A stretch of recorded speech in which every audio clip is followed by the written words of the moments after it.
Salut à tous et bienvenue dans cette après-séance qui va être consacrée à This Is the End de Seth Rogen et Evan Goldberg. Alors je sais que le film est sorti il y a une semaine et qu'à ce titre j'ai un petit peu de retard, mais ça n'empêche pas qu'à mon sens il mérite vraiment qu'on parle de lui, déjà parce qu'il contient de bonnes choses et qu'il mérite d'être vu, mais aussi parce qu'il a été victime d'une distribution à chier. Il est sorti dans très peu de salles et très peu de gens ont pu être amenés à le voir au cinéma, ce qui est vraiment dommage. Et à ce niveau, j'ai l'impression que ce film est un petit peu un film jumeau de The World's End, qui avait été traduit par Le Dernier Pub avant la fin du monde et qui était sorti il y a quelques temps. D'une part, parce que les deux films ont été victimes d'une très très mauvaise distribution, mais aussi pour leur démarche qui est de traiter un cataclysme de fin du monde sous l'angle d'un humour un petit peu décalé.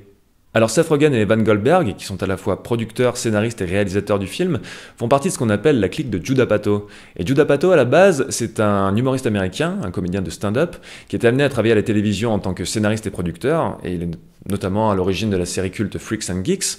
Et ensuite, il a commencé une carrière au cinéma en tant que réalisateur, avec son premier film qui était 40 ans toujours puceau. Ensuite, il y a eu Encloque mode d'emploi. Plus récemment est sorti 40 ans mode d'emploi.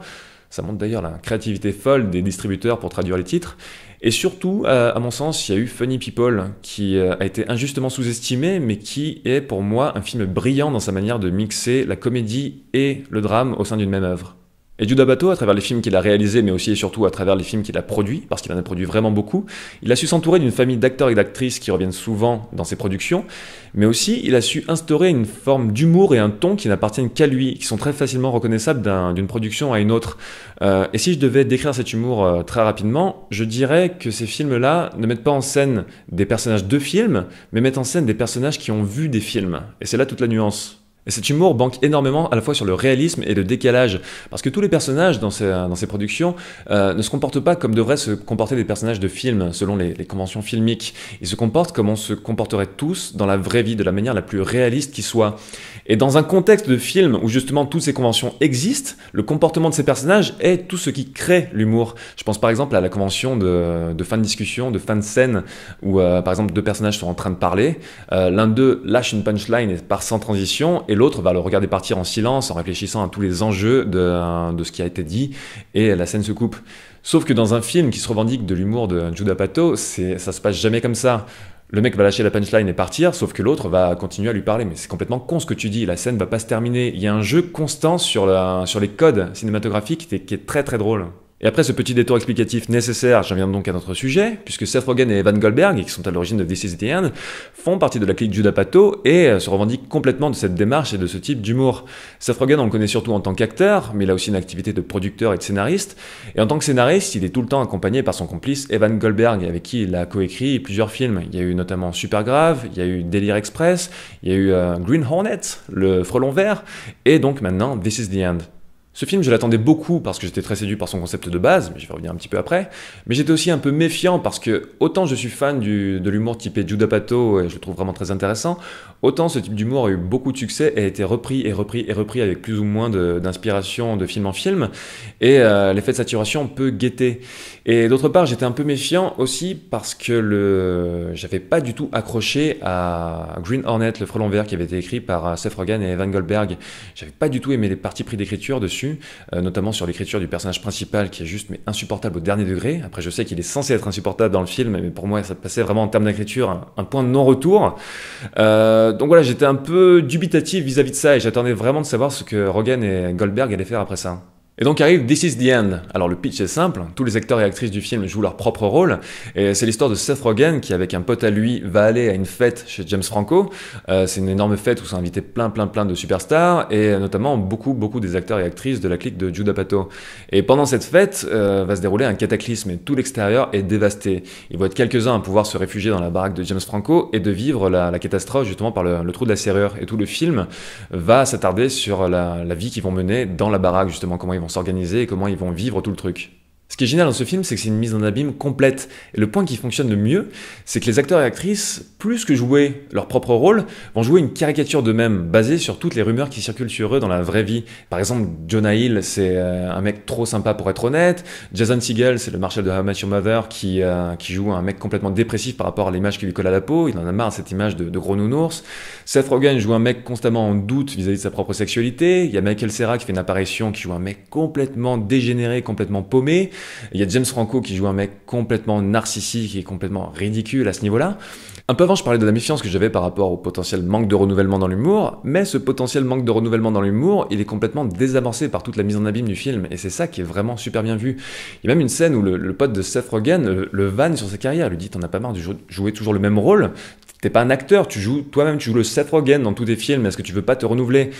Et c'est ça qui est génial dans ce film, c'est que tous les acteurs et toutes les actrices font preuve d'une autodérision absolument dingue. Ils s'envoient tous les pires vannes dans la gueule à propos de tous leurs films, tous leurs échecs, tous leurs succès. Rien n'y échappe. D'ailleurs, il y a une apparition assez hardcore de Channing Tatum dans ce film.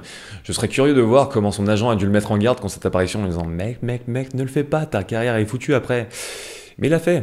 Et ça prouve au moins qu'il a autant d'autodérision que les autres, voire plus.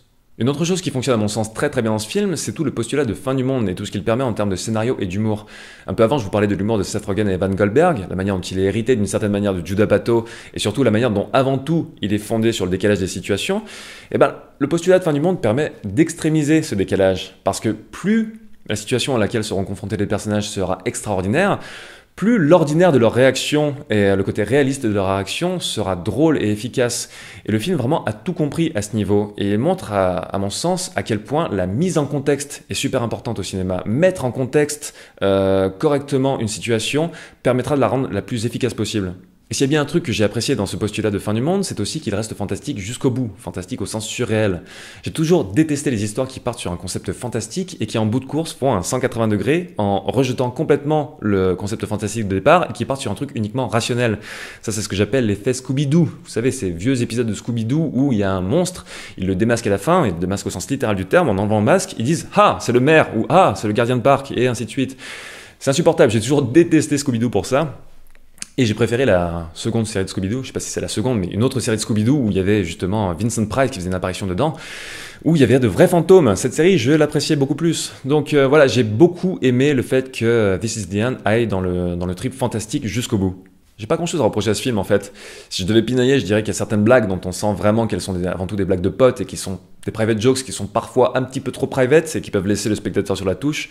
Je pense notamment à la toute fin du film qui est un jouet bordel plutôt drôle en soi, mais qui m'a laissé un petit peu sceptique sur le pourquoi du comment.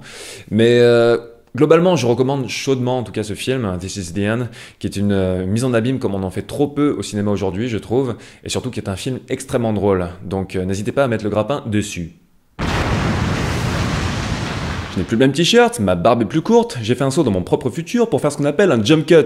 Et c'est tout simplement pour vous remercier toutes et tous chaleureusement parce qu'on vient de passer le cap des 100 000 abonnés sur la chaîne. C'est absolument énorme. Donc bienvenue aux nouveaux arrivants et encore une fois un énorme merci.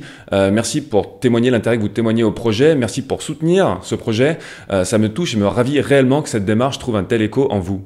J'aurais voulu vous proposer une petite vidéo spéciale de remerciements comme j'avais fait pour les 50 000 abonnés et c'était pas les idées qui manquaient, mais je n'ai hélas pas eu le temps. C'est un peu délicat en ce moment, j'ai pas pour habitude de raconter ma vie, mais là je vais être un petit peu obligé parce que c'est aussi très lié à ce que je vous propose en termes de contenu sur la chaîne.